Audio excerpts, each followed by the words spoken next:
Hello, everyone. Good to see you. Thank you for showing up. And this talk this evening is one that we were thinking about actually all summer long.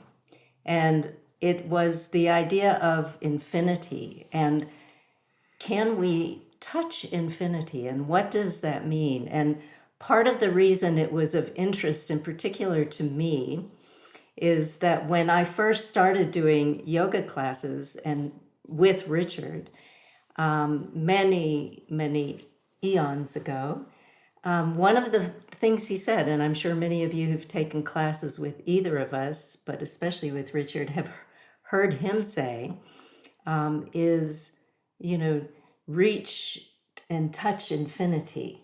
And I remember at the time thinking, wow, that sounds really cool and it really resonates with me, but I have no And no no one was idea. ever ripped to and No ripped one, apart, yeah, no one fell apart, which was lucky. or Or maybe they or did. maybe they did. Okay, But it's a long way.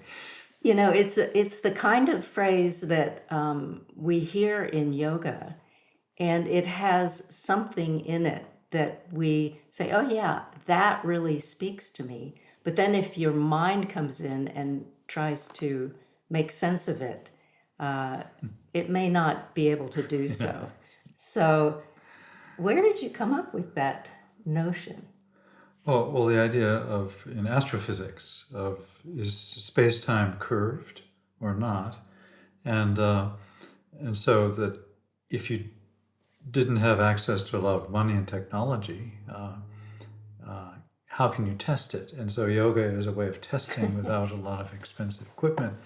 And so we're just going to reach and continue reaching and reaching past what is people think is the cosmic microwave background of the big, and then keep on reaching. And that's, so if you can reach for, let's say, 1 billion light years, how about can you reach for 1 billion to the billionth power light years? Can you keep, and so in your mind, whatever is anything that's huge, mathematically, it just shrinks to like a little nothing, and then you can keep going. And so that's a long way.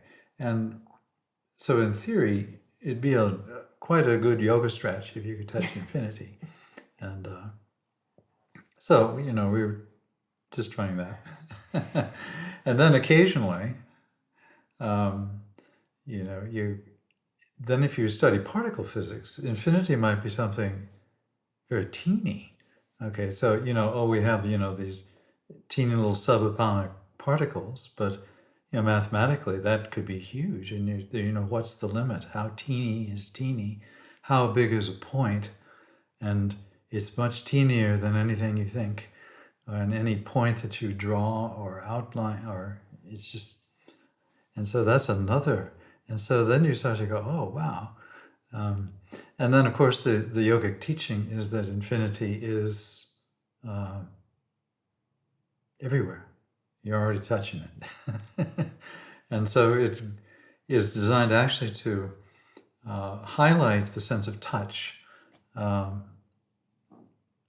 which is really what we're working on at the present moment. The touch is our direct contact with what is called spanda shakti, or the vibratory divine vibrance. To say what it is always, just touch and see, or touch and feel, and that this is a very important function. And so you can actually, and you touch things through the skin is one place where there's a lot of sense of touch. And you can touch your tongue to your palate, or you can touch your lips to your lips, or and that is amazing if you can actually stay with just the touch rather than the mind flipping a label onto it instantly. And so you're no longer paying attention to the sense of touch because you think, oh, that's just another touch. I'm going to now think about it and make theories about me and all of that. And so a lot of the practice of yoga, esoterically, is going into this sense of touch. And so often, when we think about showing up for something, we think about seeing it. Do you see my point of view? Or, oh, I see you. And that's, a wonderful first step for this idea of perception and connection through perception. But then it tends to have the potential to cut us off from the other senses. That's often the seeing. They still, like the ancient mystics were rishis or seers, and then they say what is sacred is that which comes just before your eyes, and you go, and so the metaphor of the eye seems always to win out. I see it, and so if somebody says I see, then they understand contextually, something, even more than if they say I hear ya. And so if someone says I hear you, then you're going, okay. And then if someone says I touch you, you think, hey, get your hands off me. Yeah, and so what's happened is, and this is all wonderful because all of the senses are absolutely astonishing.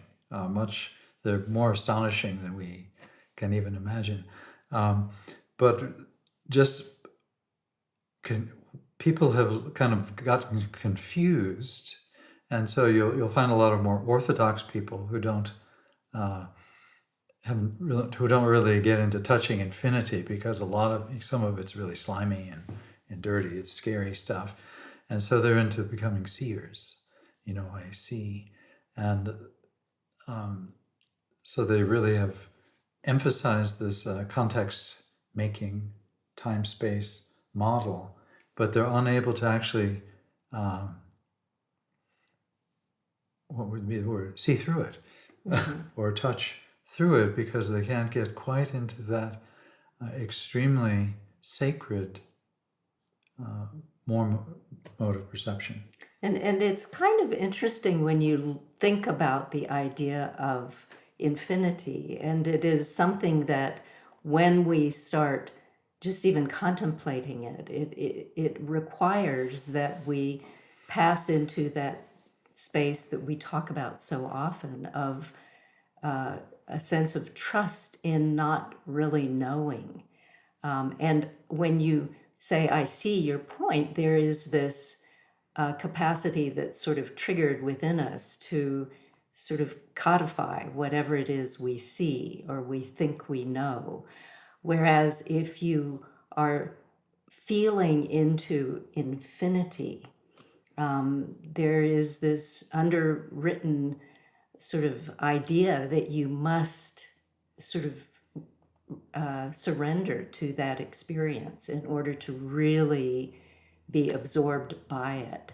And so that, the idea of infinity has been sort of something that has interested philosophers and mathematicians and scientists forever and ever. And it's interesting thinking about it that when scientists get into the picture, which is wonderful, and the image of the sort of figure 8 image that is now associated with infinity, that does this thing to this concept of infinity, which actually is limitless, where it limits it in a sense, where you still with mathematics there is this idea that you can go to this certain point and then there's this infinity that happens, but there is, with so many of these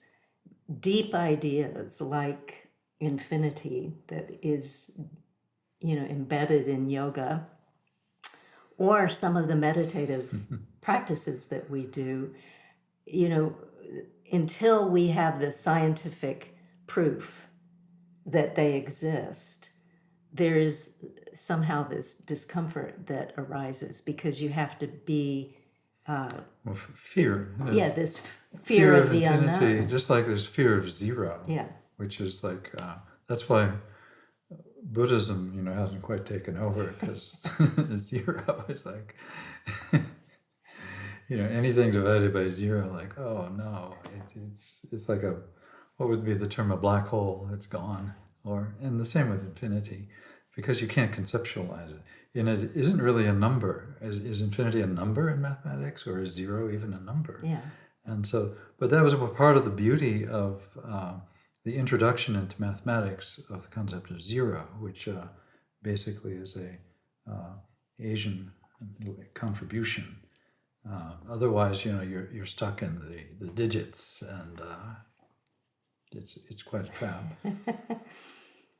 And so, yeah, the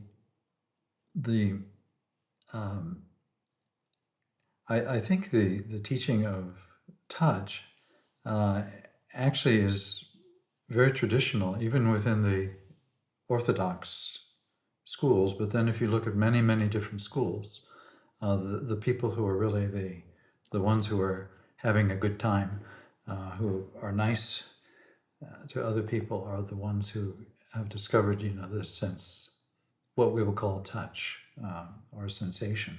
And so, if we just look at Sankhya, which we seem to do a lot, Sankhya is it's the proposition of a dualism. There's the seer, Purusha doesn't even mean seer; it just means the person, and it's just a common name for a person. Not that exciting, but it'd be indicating, well, that's you, the person. And then there's Prakriti, which is the forthcoming creative energy. And Prakriti is, and Purusha, how explaining it in a new way. Actually, and so true yoga is which you never again confuse Prakriti with Purusha.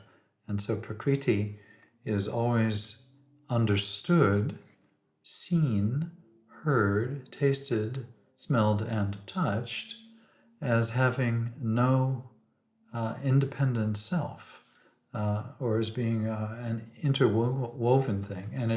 And the very nature of even ideas and thoughts on any level, even is that all that is this continuous unfolding, because it's totally empty of anything separate.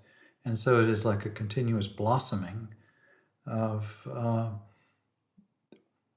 Prakriti.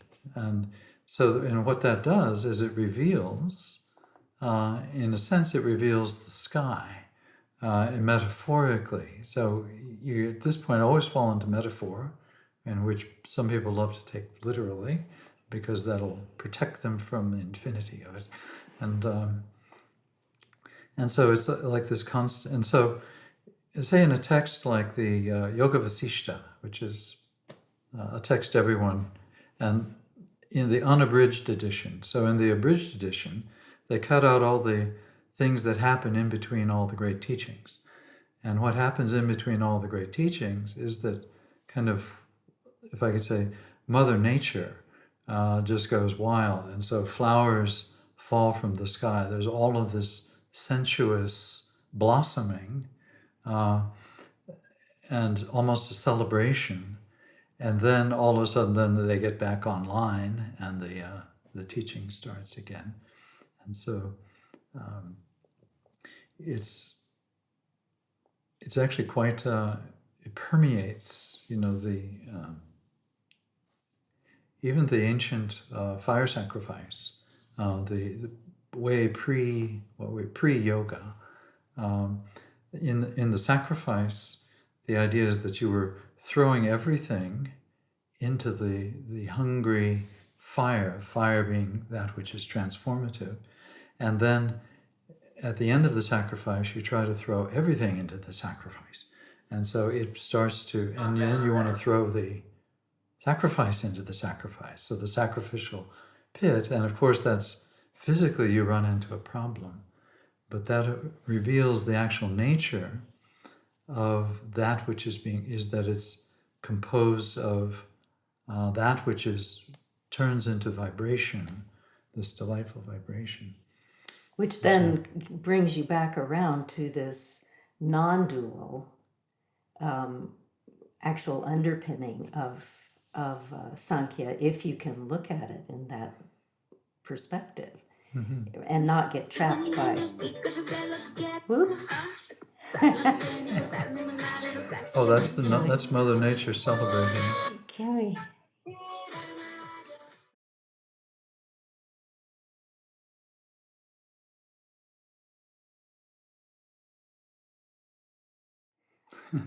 Yeah, this cyber world is infinitely interesting and infinitely trying. Yeah, is suffering interesting? Yeah. Because I don't know if it's because until someone actually deals with the fear of impermanence, there's suffering. Yeah. And so this is what touches something interesting, that in a lot of the tantric teachings, you can have a great philosophical understanding, and you can have a lot of good yoga technique, which stays rather superficial until you can actually develop this sense of connection to other beings, direct connection rather than a theoretical connection in which the story of me relates to the story of you or who I think you are. And so then it's just kind of like mythology running back and forth, which is most amazing. There's no limit to it. But until you can actually settle down and, in a sense, return home, or which conveniently rhymes with the word om, I don't know why, and you can return om and actually touch or merge isn't even the right word. Yeah, be the other, love the other in the sense, just like you would hold something precious. And in this way, initially and you touch initially those who are easy, like, puppies and kittens and nice people, teachers, and then eventually you start to work through all of the difficulty in the heart, and then you're able to see all beings through that sense of touch. And so the sense of touch really gives you the sense of and because it causes that merging of the mind with the direct vibration of prana. So prana is actually immediately accessible through touch. And then once that's established, then the other senses, like hearing, in which you give great space to things, or seeing, and of course, smelling and tasting, come along. And you're able to, Yeah, and this process, an interesting thing, and even with this idea of avoidance of the present moment, which is so prevalent in this day and age, and in this medium of being online, this idea of infinity and the inability to listen deeply and to really show up to what is right before our eyes, to touch and feel that, which is scary. It is scary to do that. And it puts us in a place of extreme vulnerability if we see it as such. And so there is all this, as Richard's saying, all this suffering that goes on in cultures.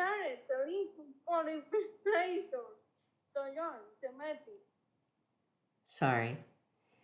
So there's all this real fear and avoidance that goes on when people have this inability to actually connect viscerally with their environment.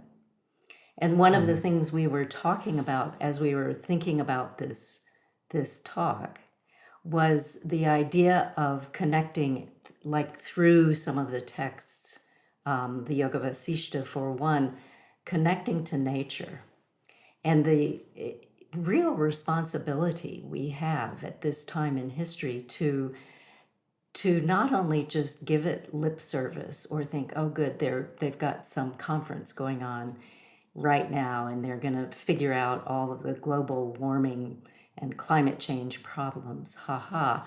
But really, truly, for each one of us to touch nature in ways, in a literal sense, like to feel the connectedness from our own body out into the rest of the world.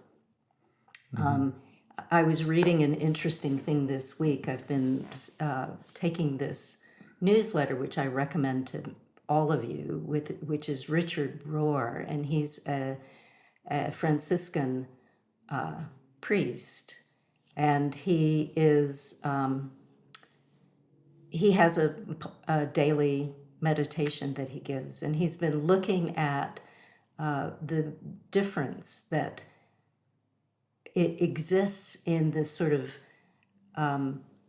viewpoint from that is very much the sort of Christian viewpoint of looking at the earth, that we live on the earth, that we are part of living on the earth, rather than what is spoken about in indigenous cultures all over the world, which is that we live with the earth, As the earth, as with the earth, yeah, with the earth, which is this, our body is earth, which is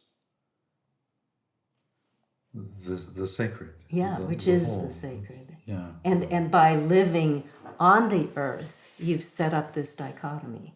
You've set up the inability to actually feel infinity, to touch infinity. And just the notion of going out wherever you happen to be. I mean, in the old days when hippies were around, old-fashioned hippies, there were lots of tree huggers. And that was a whole nother story. But, just really feeling the flow between yourself and others, and doing that through the Touching earth, literally, touching the hands earth. on. So, and of course, the Buddha does the earth touching mudra, and this is like, and so the earth touching mudra confirms that earth is infinity, or is this indescribable direct experience of what we call spanda shakti, or this flowering of this experience, and then that not only that, but so is the entire body, and so it is, and it in a sense brings, and in the Christian metaphor, the idea of the resurrection, of that the body is resurrect, that all of a sudden in the esoteric yoga experience, through the central channel, through Kundalini, that the body then manifests as Spanda Shakti. And it's as easy as being nice to others. So others being other beings, as all other beings. And so this is I think the kind of the hidden secret. And it's, even though there have been people trying to reveal it for thousands of years in many different cultures and traditions, it still remains a secret because it's scary initially, and because you have to then, as you have to see your own self-image and your own images of others as also that those self-images are also compositions. So once you feel in the central channel the other or the beloved, then you start, that's the beginning of the practice, and the practice extends for infinity. In other words, you're a beginner for a long time, okay? And particularly once you get enlightened, then you're like a real beginner because you really, like, you've experienced, I don't know anything, you know? And there's a delight in that not knowing.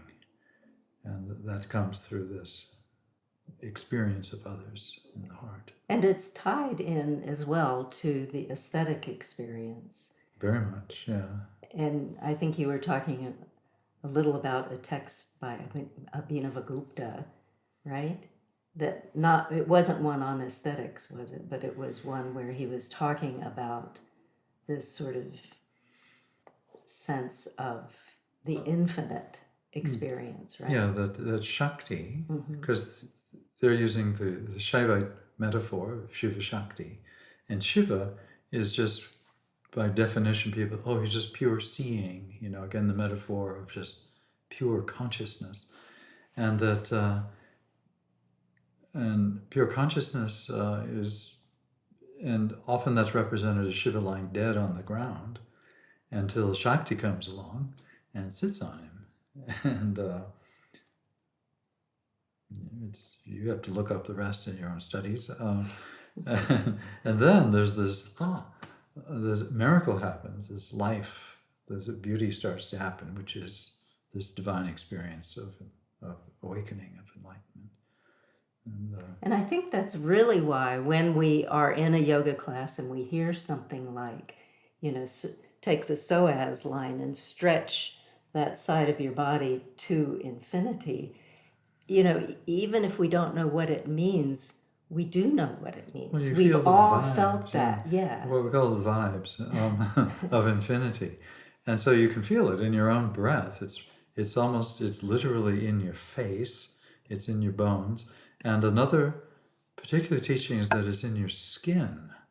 And so there's a form of prana called dhyana, very close, which is your skin, and it's your whole sense of proprioception. And so that's one of the divine meditations in which you imagine nectar coming from the root of your palate, which you can feel, and you bathe yourself, and you bathe the whole universe in this nectar of compassion, or this nectar of love.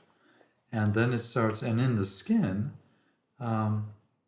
this is where you get your sense of what is inside, what is outside, and it turns out that the sense of proprioception for up, down, left, right, forward, back, past, and future. So there are all these different directions that as you feel it, you'll notice that any point that you feel, which could be the middle of your perineum, which is called the root of the anus, which is considered unutterably sacred, or the root of the palate, or any pore of your skin, is then, when you feel it, it includes all of the others. And so from any point on the sole of the feet to your heels to, you know, here or there, or all of it includes the others. And so what you get intellectually, or in terms of then the rest of the mind maps it, is you get what would be like a dance.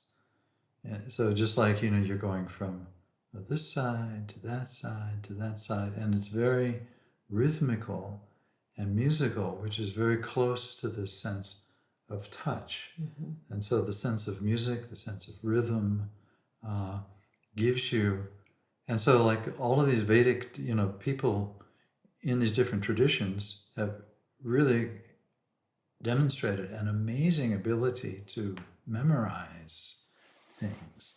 And so this whole, or say the art, not the science, but the art of mantra is actually, you embody it rather than having a printout.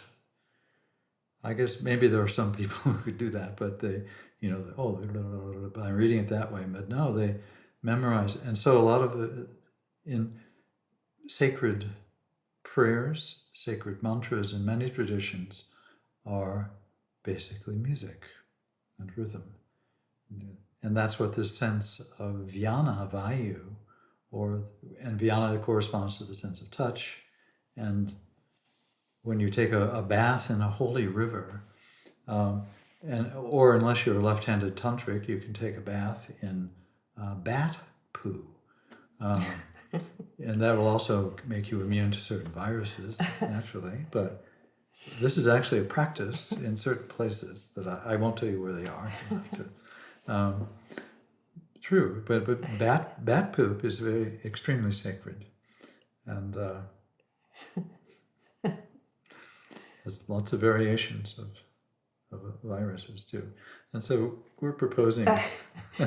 What was the conclusion of this sentence? The sentence goes on to infinity.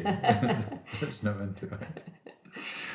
But that the way to get it, you have to begin to get a taste. So you go, oh, I am going to get this taste of the pure sense of touch. And you have to recognize that this is that art then of using our natural, oh, I desire that. I desire to touch. And then if you really get the vibrance, you will disappear along with the concept of what that object is. But then those concepts always come back. And so it becomes then the art of using primarily rhythm, music, and this sense of dialectic. Like sometimes we think, well, I'm just going to sit still with, the both sides of both channels, the sun channel, the moon channel, perfectly balanced, and I'll go into samadhi. And this is also made fun of in a lot of the scriptures because, yes, as in Sankhya, then the dance is still continuing. It's just that there's no longer, the dance is experienced, there's no longer an identification with the dance. Oh, that it's just prakriti. Oh, that's divine prakriti dancing. And she's dancing with, her beloved. And, just like this tanka behind us, this is Tara. And if you look, she's doing that, but she has on her head all of these other heads of different Buddhas and bodhisattvas, but they're also in this endless organic, natural swaying or dancing. And so this is just what everything you experience is part of this dance. Even the idea that there's no dance is a dance, or the idea of, and that's kind of the funny part that is exposed this way. And so the idea of infinity, and then this can become something that we can sort of cultivate and then let go of it in terms of whatever structure or form we have given it, by dropping into the physical sensations that arise when we even say the word infinity or get a picture of the idea of and infinity. the idea of infinity is going to be, it's kind of funny, and because there'll be a different idea of infinity coming along to make up for the insufficiency of the idea of infinity that just manifested. And this is all what they would call lila or play. And they're all, this. Or then the feeling of it. If you identify the feeling of infinity, it's this beautiful purple light. And vibratory quality in the core of the body. That's also then part of a conversation that goes on to infinity. Wait a minute. And so it's almost, is it funny? Maybe. Yeah. It's We'll in a see. way, it seems like it's a trick to keep the mind occupied on something so that we can drop into the natural intelligence in the body that is actually able to understand things far beyond our minds in many instances. It's not like one is necessarily better than the other, but very often the mind tends to dominate. And then gut feelings or the feeling of just a sense of truth or a sense of stability, equanimity, those things sort of to a mind that has carefully thought everything through and made concepts, etc., of what infinity is and what it looks like, and that those concepts or those feelings or those sensations become less valued by any self-respecting mind. And so the practices that and the concept of this sort of wavy pattern that Richard's describing, what that does is it's almost like lulling a baby in the form of one's own really good mind that needs to just take a break, lulling it to a place of rest, lulling the nervous system to a place of spaciousness so that the natural intelligence, which we access through the breath, through the breath body, so that that can be a guide. Yeah, and you actually get the experience that of nirodha, which is like, and so there's complete satisfaction without, or complete trust without trusting in any particular thing, because you've experienced something, and Yeah. and the need to describe it, and the need to describe then arises naturally in order to share it if there's someone who could benefit, and so you will make up temporary schemes and descriptions just to capture someone's interest in order to get them to tend a little bit more to the breath. Yeah. Anyway. And that's good to make those descriptions and then to sacrifice them later. Yeah, to get upgrades. So we wanted to, should we do a little exercise? Sure. So we wanted to just, and it's interesting after having that little incident in this recording, I'm still feeling a little bit of jitteriness from it. And I notice that when I drop into the breath, that my nervous system, it's what I teach, but I'm actually experiencing it, that I can get my nervous system to just settle down a little. So, but we wanted to do this anyway, and bear with us just for a moment as we let these ideas that we've talked about kind of just float there in this infinite space, this vastness that we're surrounded by, and to let the ideas be part of our connectedness to others and to nature and to the world at large and beyond. Because with these ideas, there is this possibility to expand in any direction at any moment if we don't hold them too tightly, if we give them space. So we thought we would just drop into the breath for a moment as we wrap up the talk. And so I invite you to find a comfortable seated position, or some of you are at the end of your day, and maybe it would be nicer to lie down. but to find a position where you really can feel a sense of length in your spine. Not that you're holding it up, but that it can simply fall easily into its natural length. And arrange the body comfortably. And you may have the eyes open or closed, whatever's comfortable. And in your mind, just track your way through your body and notice any place in the body where you might be holding a little tension.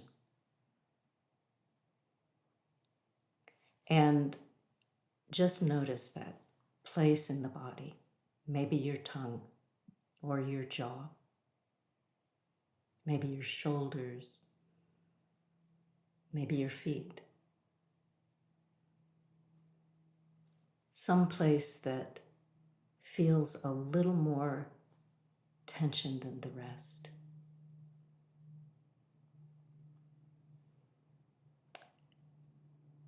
And bring your attention to just the pattern of the breath coming in and out of your body.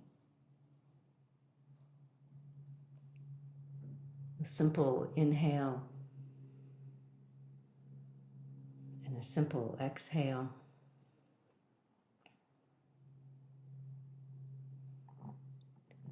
Dropping the breath into this place in the body where there might be a little more tension. Inhaling and exhaling just the natural breath. Breath deep in the body.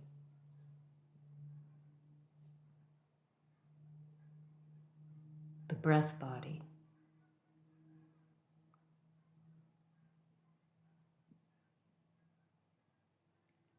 And allow yourself to feel whatever it is that you feel deep in the core.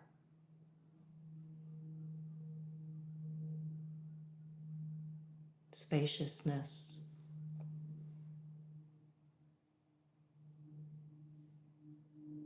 openness, darkness or light, or maybe you can't identify it, but the sensation of breath deep in the body, connecting you to earth.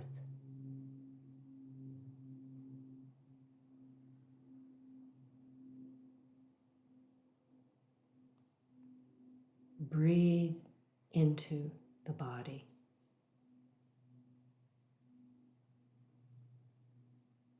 The natural intelligence of the breath to connect, to soften, to pave the way for insight.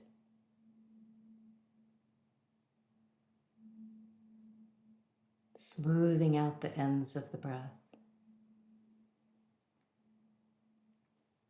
Smoothing out the edges of the nervous system. Deep, deep breath. Simple. Nothing fancy.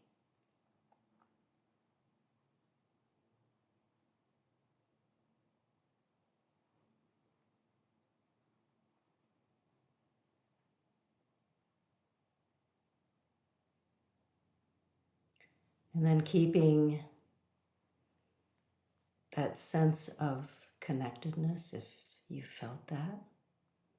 If your eyes are closed, allow them to open but keep the breath in the body, deep in the body, connecting to earth, letting the breath do what it is always ready to do, which is to provide a sense of strength, of equanimity, of spaciousness, kindness, intelligence.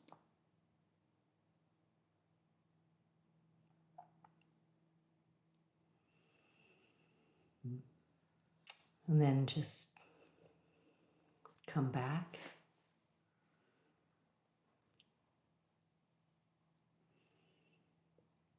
We were going to do a little chant at the end, and then we'll have questions and answers. Thank you. What chant should we do? Brahma Panam? Sure. Okay. This is from the Gita. It's a chant that's used in connection to sacrifice, in which you're offering something of extreme value to others and to the world. And it's traditionally done before you eat something.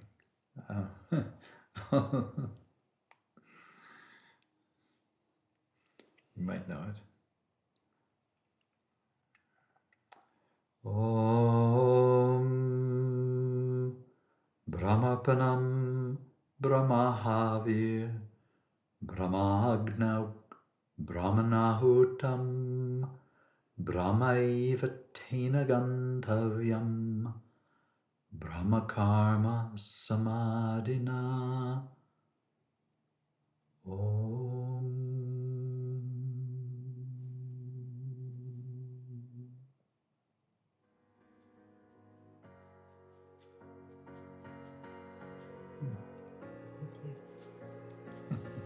Thank you all.